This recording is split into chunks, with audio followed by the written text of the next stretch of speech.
Welcome to 1322 Life. I'm your host, Bree Smith, wealth strategist and CPA. Here at this podcast, we are focused on being able to live a Proverbs 1322 life, which basically means that we're dedicated to use God's wisdom to lead our life and our finances. Now, during this podcast, I'm going to be sharing with you my story, my financial journey in depth like never before. So I've never been able to really go into the details of how I went from being a single mom at 17 in high school to then being a homeowner and selling my first house for more than a six-figure profit, and then being able to buy a much bigger home for my family that's over 2,000 square feet in a nice area with the best school system possible for my family. And I just want to go ahead and take you guys on that journey today.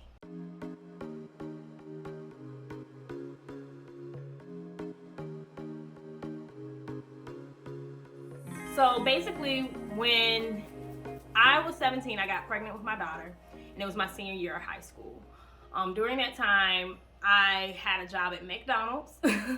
It wasn't much. And I had to save everything that I could once I found out that I would be having a baby. And I was only able to save $1,000 during that time. I also remained in school and decided that dropping out was not an option for me, and that I will also continue to go to college and make a career for myself, because I knew there was no way I could take care of this baby without having a strong career and be able to get the financial standing that I wanted to have in life.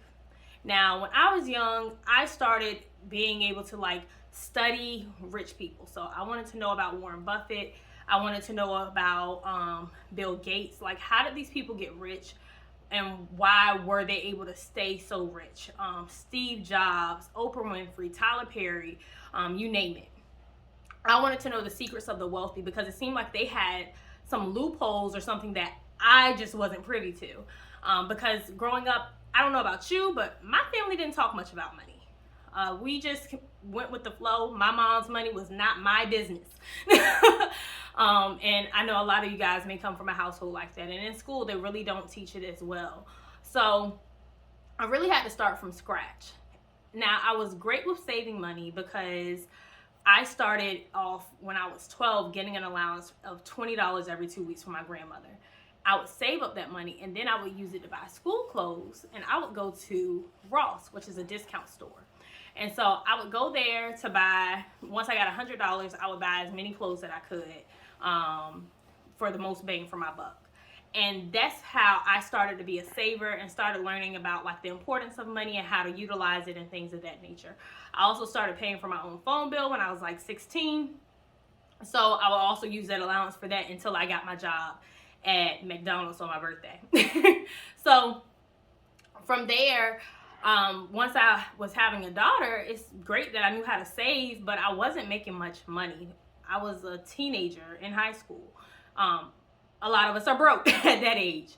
So I decided that I needed to hustle because I needed a vehicle so that I would be able to go to school and I could go to a job that would be more beneficial for me and my daughter.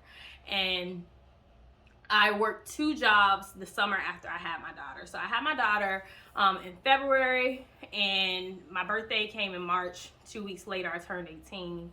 I graduated that summer, and then I started, then I moved in with my grandmother, and I started working 2 jobs so that I could get a car. After about 2 months, I was finally able to get me a Jeep. Grand Cherokee Loretto. You couldn't tell me nothing. It was a 2002. I was sitting high. I felt tall. Those of you that don't know, I am cuddle size. I'm not the tallest of tall, but I felt tall in that Jeep, y'all. And it was my baby. But it didn't love me the way I loved it. And it just started going to crap real quick. When I tell you the radiator busted while I was coming out of Captain D's drive-through, I just saw blue fluid spraying over my windshield and smoke coming up and cars honking at me your car. Cause I'm where's the rain coming from? I was so confused. Like, it was a bright sunny day, and then all of a sudden it's like, yo, what's going on?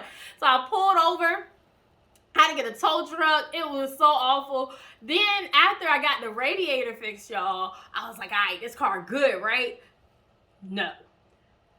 I went out one day and it was just like everything on the dashboard just went crazy. It was like the arms was going like this on the speedometer, and I wasn't even going anywhere. Then it all just went down. So like I might have been able to move the car, but I wouldn't know how fast or slow I was going. I didn't know anything, and all the lights came on like it had 30 issues at once. Y'all, this was like the worst nightmare. It had to be like a prank or something, but it was not. So I took it to my local car guy, because you know you don't take this to a shop when it got this many problems. You got to find the hookup, because I'm still broke. So I went to him and he's like, you got a computer issue. You're basically gonna have to get like everything replaced, and the cost of that would have been the cost of a new car. So I was like, all right, this is what we gonna do, right? So I waited until it was having a good day, because every day it didn't act like that. And then I went and sold it, not to some unsuspecting person, but to a dealership. And they went ahead and did their test drive. It acted great for them. I sold it. I got rid of it. And then I went to go buy a Saturn. And that was the most dependable car. I don't know why they stopped making them, y'all. Not to get derailed, but I still don't know why they stopped making them, because that was the best daggone car I had. It never gave me any problems. So I got my little 2002 Saturn L100. It was gold. It was cute. It was mine. She didn't have a name. For those of you that don't know, I named my cars, but I didn't start naming them until I got new. But I got that, and me and my baby were good. But like, my Jeep had been paid off. I had it for 6 months before it had died on me. And I was told that to build your credit, you need to keep a loan for about 6 months. So I waited 6 months before paying it off in full. And then it went crazy. So I had to sell it to get rid of it. And then I went to go buy a new car. Now, I think I only got like $1,700 or something when I sold it. So they didn't give me much. But then I went ahead and bought a new car, or, you know, new to me car, for like $3,000 or something like that. And I was able to pay cash for it for the most part. My grandmother had gave me a small loan, and then I paid her back within like 2 to 3 months, just because I didn't want my bank account to go to zero. Because when you're a single mom, you got to be prepared for a storm. Okay. So I paid her off that summer within 2 to 3 months, so that me and her were in good standing, because I don't like owing anybody money. But I was able to then still have my car debt free, which was great. Now, during this time, I'm now in college, and I'm in college going for an accounting degree, because I thought that's what you do when you want to be able to help people with money and learn more about finances. I wanted to learn what these rich people were doing, y'all, so that I could be like them and have like all the money. So while I'm in school, I'm also having to take a finance class or two. And when I tell you, when I started taking finance class, I was like, this is what I really want to do. Like, this is it. So I went ahead and added it as a second major. And I ended up getting my bachelor's in accounting and in finance, concentrating on personal financial planning. Now, this set me up to be able to know the business side of money and the personal side of money, which was phenomenal, because it makes me very well rounded, so that I can understand from the business perspective where the loopholes are, as far as tax advantages and things of that nature, and how to do your bookkeeping, how to know, you know, if your money looking right, if I'm running a business, is someone stealing from me if I'm not necessarily the one handling the bookkeeping itself. So I learned all of that. And then I also was able, on the personal side, the finance side, be able to learn like different investment strategies and real estate investing, as well as the stock market and mutual funds and index funds. You know, guys, they even had a Bloomberg terminal at my school. So shout out to ODU, if you're a fellow Monarch. But they had a Bloomberg terminal, which, for those of you that don't know, it's just like really, really expensive equipment or computer, like to really show you all the data going on with a certain stock to know if it's how it's valued and stuff like that. So I'm not going to nerd out on you guys, but it was an awesome experience, and I do love that I was able to learn so much and so many different strategies so that I could know what would be working best for me in my life and how I wanted to build up my life. Now during this time, I have my daughter, but I'm working full time. I'm going to school full time, and I have her. So a lot of our time together was just at night. I did bath time, and we slept together at night because during the day I was gone, and I either had her at a daycare or later on private school or with one of my great aunts. Shout out to a great support system. I understand you guys that are single moms and that are struggling, because the struggle is real. When even if you're a single dad too, because y'all don't get enough credit. Y'all are doing the thing, especially if you got a little girl and you learn how to do hair. Shout out to you. Being a single parent is just nothing to take lightly. And so I had made a commitment to myself that my daughter would never remember the struggle, and that by the time her memory started, that she wouldn't remember me never being there or me being so busy, because I felt so guilty. I felt guilty because I didn't spend enough time with my baby, but I wasn't spending enough time with my baby because I was trying to build a better life for my baby, and it just seemed like I could not win. And if you're there, I feel you. But nonetheless, I decided that, hey, by the time she's old enough to remember, she will not remember this. And so I heard that by age 3, that's when people start having their memories. They usually don't remember anything before then. Now, I remember like 1 or 2 incidents before the age of 3, but we ain't got to talk about those just yet.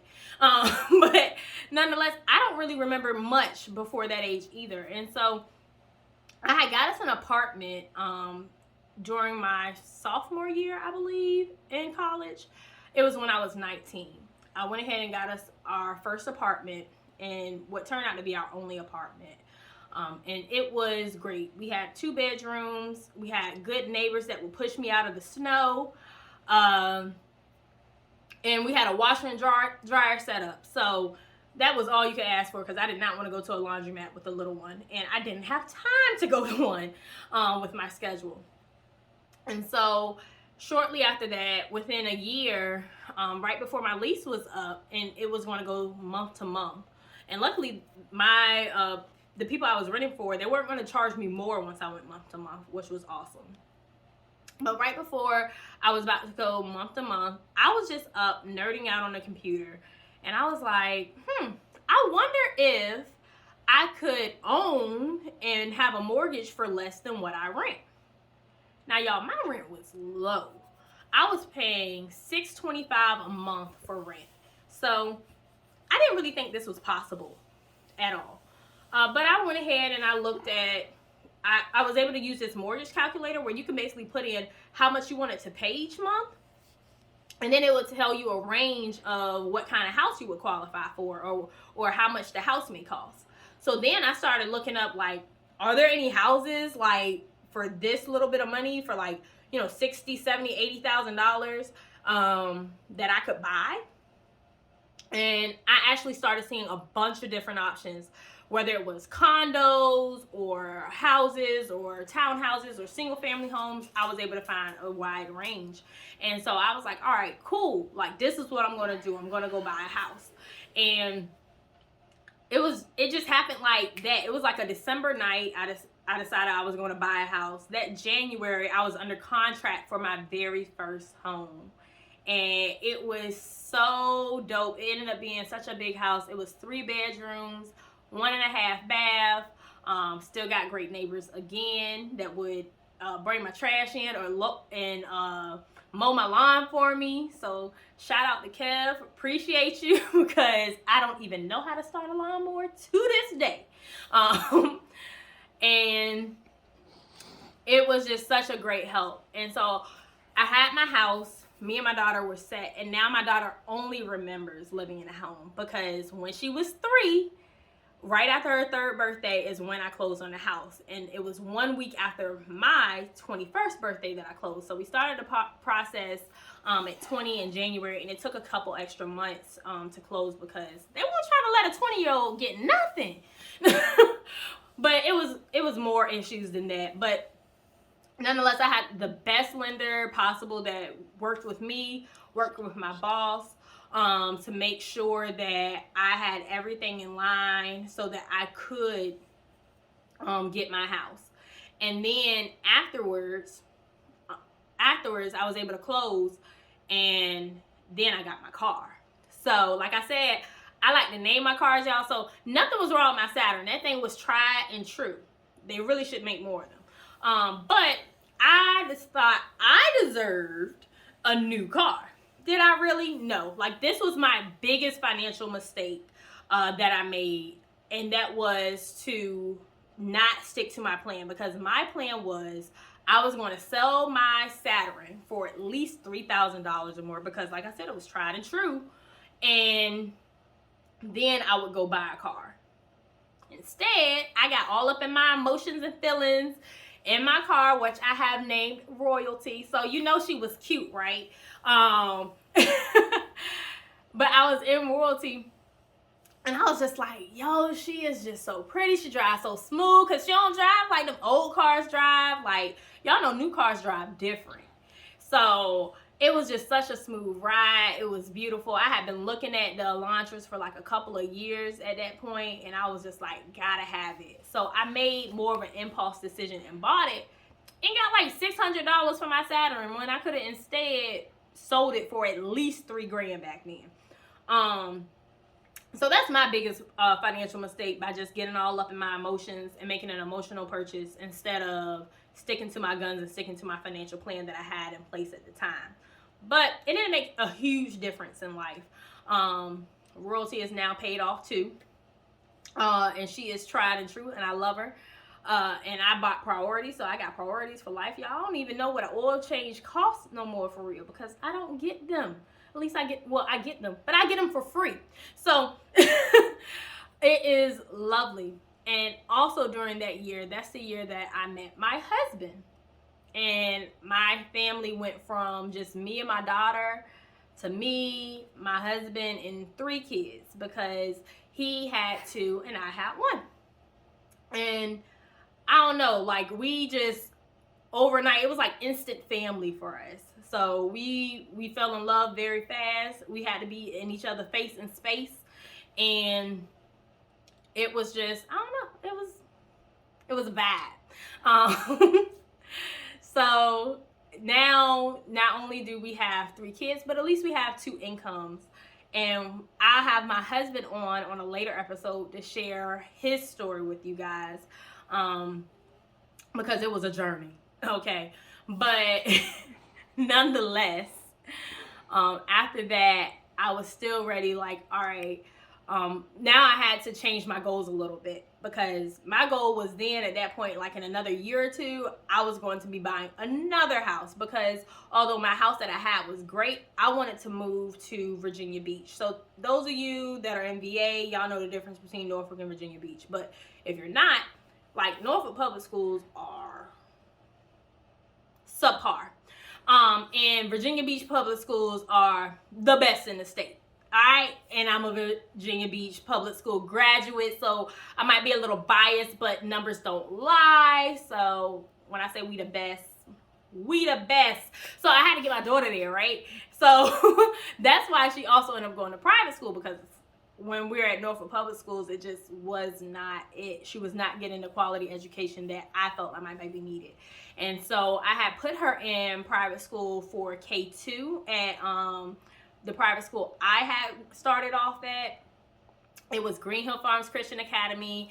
They're no longer around, but during their last year or 2, she had went there for the 2-year-olds program. Then afterwards, you know, we were able to put her in, I was able to put her in the school for free, pre-K3, for free in Norfolk Public School. So I was like, let's try this out.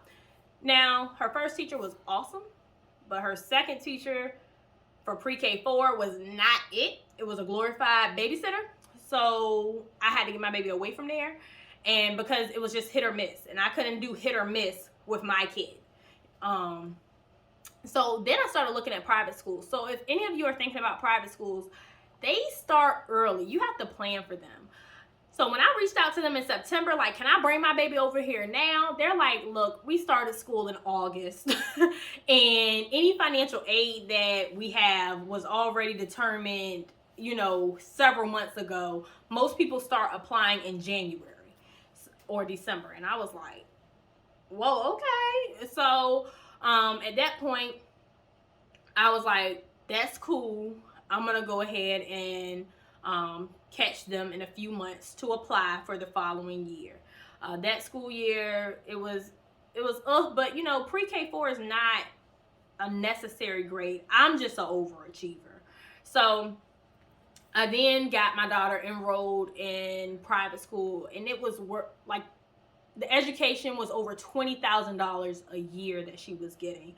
I mean, all the bells and whistles. They were learning coding for Mac computers and regular PCs. They had a farm that she could go ahead and work in. They had Spanish from kindergarten, starting as a second language for being taught. All the bells and whistles. They're teaching math from a Singapore method so that your kid really gets it and they go deep into it. I mean, it was phenomenal. So I set her up at private school. But what I then came to find out was, although it was a great school curriculum-wise, it was not a great school community-wise. And so that's one thing to also look into. And, my daughter was the only black girl in the whole grade. So that, I don't know how much that played a factor, but it definitely was not comfortable. And we started dealing with bullying and issues like that. So we had to go to a different approach. So now we went to a new school, and we actually went to a Christian private school this time. And by doing that, the education was phenomenal, and the community was like family to us. And I was so happy to be able to afford my daughter this opportunity, because most people don't even think that they can qualify or that they can afford to put their kids in private school, and don't even know about financial aid options out there available to them. And even if they do hear about financial aid options, they still may not be able to afford it because you're not on a budget. You don't have a plan in place, and you don't know how to manage your money. And I was very fortunate to have a plan in place and to be very strong on sticking to that plan and that budget so that I could afford the things that truly mattered to me. And so my daughter's education was something that truly mattered to me, because I was a single mom in high school. But my daughter didn't choose to get a mom that had her in high school. She didn't ask for a teenage mom. She didn't ask for me to be struggling with her. She didn't ask for anything. She was innocent, and I wanted my baby to have the life that I always dreamed my children would have when I had them. And even though I didn't have her under the most ideal circumstances, I still wanted to give her the most ideal life that I possibly could.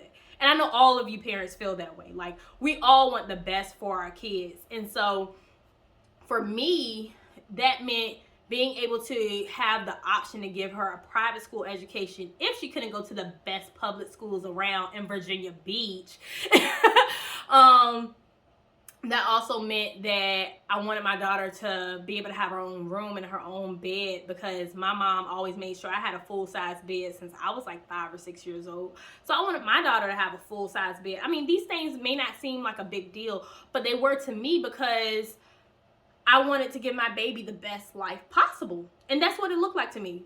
Big on education and big on just having your own space and growing up in a loving home and not feeling like you're struggling or living paycheck to paycheck. And even if we were paycheck to paycheck sometimes, she never felt it. We never missed a bill or a meal, praise God.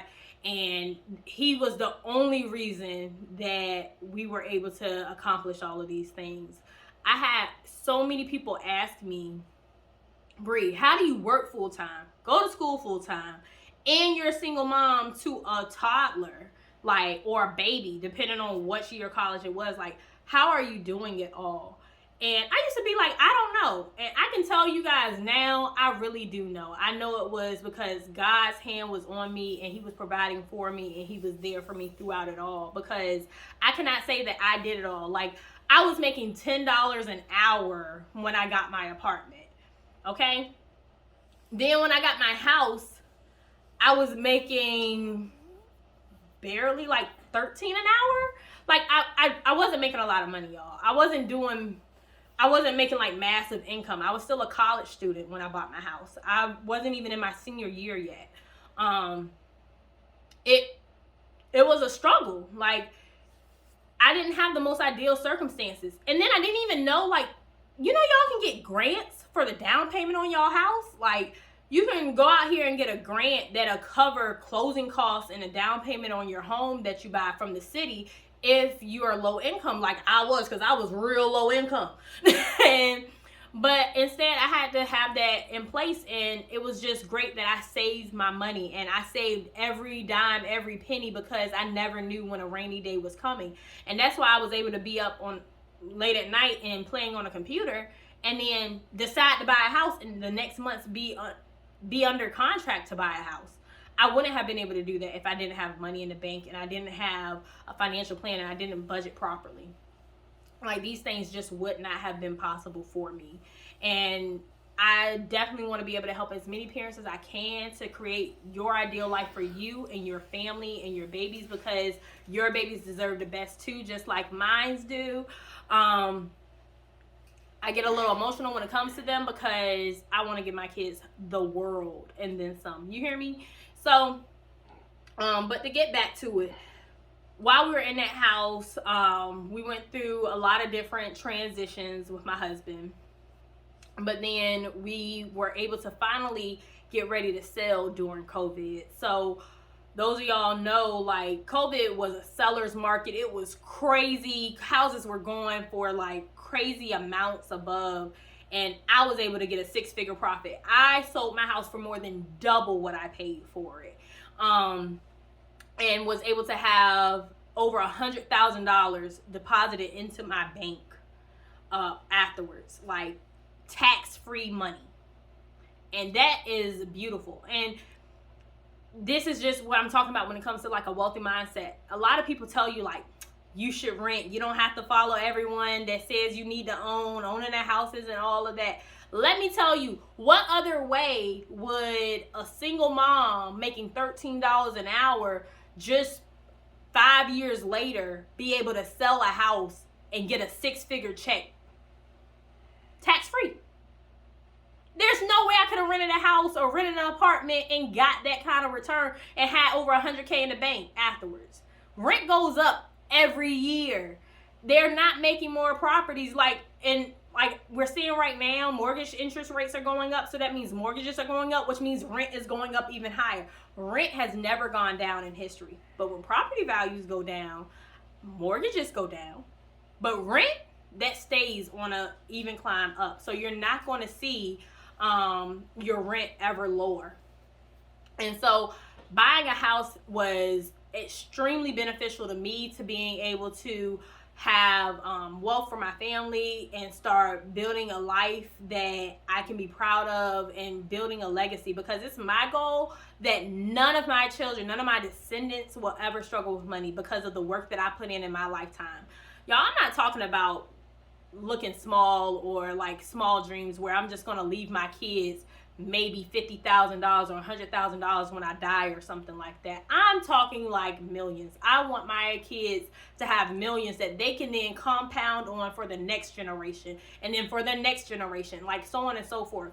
I'm not only going to be passing down money to my kids, but I'm passing down to them a wealth of knowledge that they can utilize so that they understand money. Because although money wasn't talked about in my household when I was a kid, it's talked about in my household now that I'm the parent.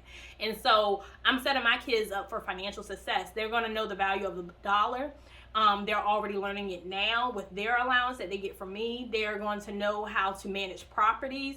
I'm looking at 18, when my kids turn 18, for them to have rental properties that they're managing, that's going to be giving them passive income while they're in college or building a business or whatever they choose to pursue.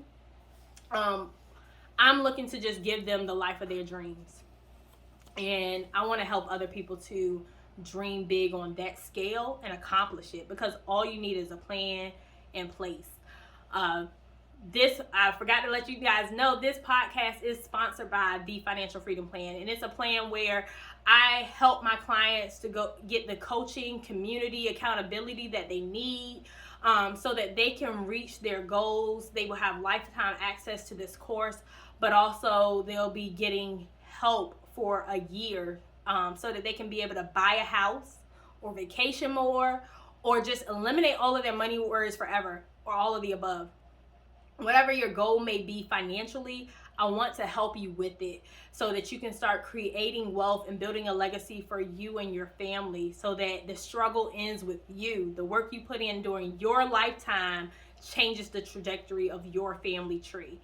That's what this is all about. Proverbs 13:22 says that a good man leaves an inheritance for his children's children, while the wealth of the wicked is stored up for the righteous. And so I'm looking to leave an inheritance for my children's children. And I hope that you're looking to do the same. And if so, you can book a call at bdsmithfinancial.com/work with me. The link will be in the show notes. But I want to be able to help you guys as best as possible. And then back to my story. After I sold my house for 6 figures, I also bought in that same market a much bigger home for my family that we love and enjoy to this day. It's over 2,000 square feet. We have 4 bedrooms with the option to have a 5th bedroom. We have the space that we need. We have a garage now. Like, we live in the best school system that Virginia Beach has to offer.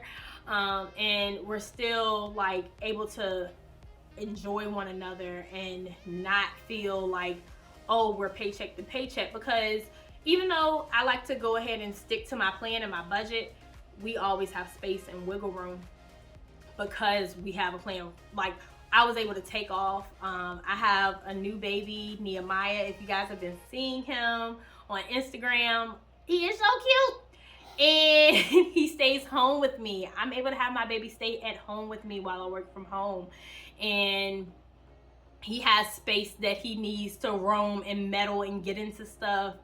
And we are not all over top of each other because now we're in a much bigger space, which is just beautiful.